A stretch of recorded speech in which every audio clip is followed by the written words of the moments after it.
Waktu Anda nyender di dinding, rasanya kan kayak satu benda padat yang kokoh gitu aja ya. Ternyata itu nggak sesederhana itu. Hari ini kita bakal jadi semacam ahli bedah arsitektur. Kita akan kupas satu persatu lapisan dinding rumah Anda dan mengungkap dunia tersembunyi yang bikin kita semua aman dan nyaman di dalamnya. Dinding yang kelihatannya simpel itu sebetulnya adalah sebuah sistem rekayasa yang keren banget. Di baliknya, banyak bagian yang bekerja sama tanpa kita sadari. Penasaran kan apa aja rahasianya? Yuk kita mulai. Gini, cara paling gampang buat ngertiin dinding itu, ya bayangin aja kayak tubuh manusia. Setiap dinding itu punya kerangka yang bikin dia kuat, punya badan yang jadi isinya, dan kulit yang ngelindungin dari luar. Simpel kan? Tiga bagian ini nih, ini adalah kunci dari segalanya. Oke, kita mulai pembedahan kita dari bagian yang paling dalam, kerangkanya. Ini adalah tulang belulang tersembunyi dari dinding Anda.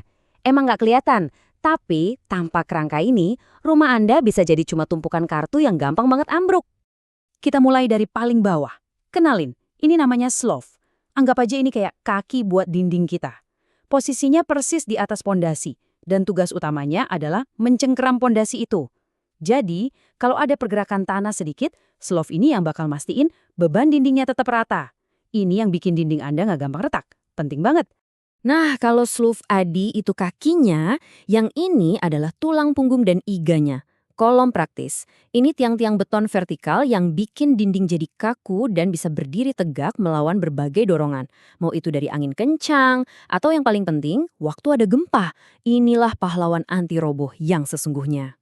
Terus, di bagian paling atas kerangka, kita punya ring bulk. Bayangin aja ini sebagai bahu yang kokoh. Fungsinya ada dua. Pertama, dia mengikat semua tulang punggung atau kolom praktis tadi jadi satu kesatuan. Kedua, dia jadi landasan yang kuat buat nopang seluruh beban dari atap. Ini ibaratnya pengunci dari semua struktur kerangka kita. Coba deh sekarang lihat ke atas pintu atau jendela di rumah Anda. Di situ ada pahlawan tanpa tanda jasa yang namanya balok lintel. Tugasnya simpel tapi vital banget, nahan berat tumpukan bata di atasnya. Tanpa balok ini, kusen pintu dan jendela Anda bisa remuk seketika. Setiap hari, dia kerja dalam diam buat kita. Oke, tulang belulangnya udah kepasang dengan kokoh. Sekarang waktunya kita kasih daging dan otot buat dinding kita. Nah, bagian ini bukan cuma soal ngisi ruang kosong loh. Pilihan material di sini bakal nentuin banget apakah rumah Anda nanti terasa sejuk atau panas, sunyi atau malah berisik. Di dunia material dinding, biasanya ada dua jagoan utama. Di sudut merah, sang juara bertahan. Bata merah, klasik, super kuat, dan udah teruji zaman.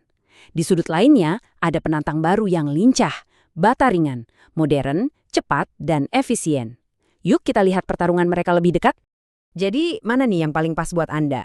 Gini deh, kalau prioritas Anda adalah rumah yang kokoh banget dan adem alami, bata merah itu pilihan klasiknya. Tapi ya siap-siap aja pengerjaannya lebih lama. Kalau Anda ngejar waktu, pengen cepat selesai dan butuh insulasi suara yang bagus, bata ringan atau hebel itu juaranya. Dan kalau budget adalah raja, bataku bisa jadi solusi. Tapi harus diingat, rumah Anda mungkin bakal terasa sedikit lebih gerah. Intinya, ini soal prioritas, kekuatan, kecepatan, atau biaya. Tapi tentu aja nggak semua dinding butuh otot sekuat itu. Buat sekat-sekat di dalam rumah, ada pilihan yang lebih langsing dan praktis. Papan gipsu misalnya, itu cepet banget dipasangnya buat bagi-bagi ruangan. Sementara GRC board yang tahan air, ini pilihan cerdas buat area basah kayak kamar mandi atau dapur.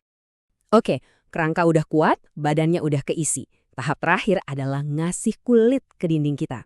Nah, ini bagian yang paling personal. Lapisan yang Anda lihat pertama kali pas bangun tidur, yang Anda sentuh pas jalan di koridor, inilah wajah dari rumah Anda. Nah, buat dapetin kulit yang sempurna, ada 4 langkah yang urutannya nggak boleh ditukar. Anggap aja ini kayak rutinitas skincare. Pertama, plesteran. Ini fondasi kasarnya. Terus, acian buat menghaluskan segalanya. Pelamir itu kayak concealer buat nutupin cacat-cacat kecil. Dan terakhir, finishing alias cat yang jadi makeupnya. Setiap langkah punya perannya masing-masing. Dan ini aturan emasnya. Jangan pernah ambil jalan pintas. Melewatkan satu tahap aja, misalnya langsung ngecat di atas plesteran tanpa diaci dulu, itu sama aja buang-buang uang. Serius, hasilnya bakal jelek, catnya jadi boros dan nggak bakal tahan lama. Setiap lapisan itu adalah fondasi buat lapisan berikutnya. Jadi lakukan dengan benar atau jangan lakukan sama sekali. Jadi, kesimpulannya apa? Dinding yang hebat itu bukan soal satu material yang paling super, tapi soal harmoni. Ini adalah perpaduan antara tulang yang kuat, daging yang tepat, dan kulit yang diaplikasikan dengan benar. Semuanya harus bekerja sama sebagai satu tim yang solid. Jadi, lain kali Anda lihat dinding, Anda nggak akan lagi ngelihatnya sebagai bidang datar yang gitu-gitu aja. Anda bakal bisa ngebayangin kerangkanya, badannya, sampai kulitnya. Anda tahu rahasia di baliknya. Nah, sekarang pertanyaannya buat Anda. Dengan pengetahuan baru ini, dinding seperti apa yang akan Anda bangun untuk rumah impian Anda? Terima kasih sudah ikut membedah dinding bersama saya hari ini.